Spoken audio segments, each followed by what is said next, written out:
সুবক্তা, কাছের মানুষ, কাজের মানুষ, বাংলার অন্যতম আমাদের ভারতীয় জনতা পার্টির মুখপাত্র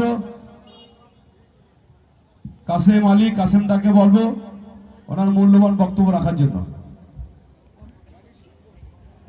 তৃণমূলের বিরুদ্ধে লড়াই করার জন্য ভোটের আর দেরি বেশি নেই।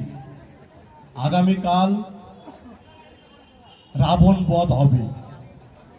আগামীকাল 23 তারিখ উত্তরবঙ্গ দিয়ে তৃণমূলের রাবণ বধ হবে। তার শুরুয়াত বাংলার মানুষ আগামীকাল সকাল 8টা থেকে সন্ধ্যা 6টার মধ্যে করে দেবে।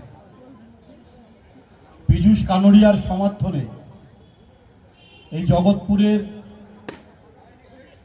জ্যোতিনগরের প্রাথমিক বিদ্যালয়ের সামনে গত বছরে গণেশ পুজোর উদ্বোধনী অনুষ্ঠানে পীযূষদার উদ্যোগে, আমাদের বাসু ভাইয়ের উদ্যোগে এসেছিলাম।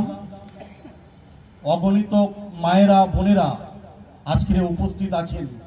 যে নারী শক্তি না জাগিলে এ জগৎ ও সংসার জাগে না, এর নারী না জাগিলে দেশ কখনো মুক্তি পায় না। নতমস্তকে প্রণাম জানিয়ে আমার মায়েদেরকে জানাই, মা, এ লড়াই তো সেই লড়াই, এ লড়াই কুরুক্ষেত্রের লড়াই, অর্জুনের লক্ষ্যভেদ হবে না। আপনাদের আশীর্বাদ যদি থাকে রাবণ কিন্তু বধ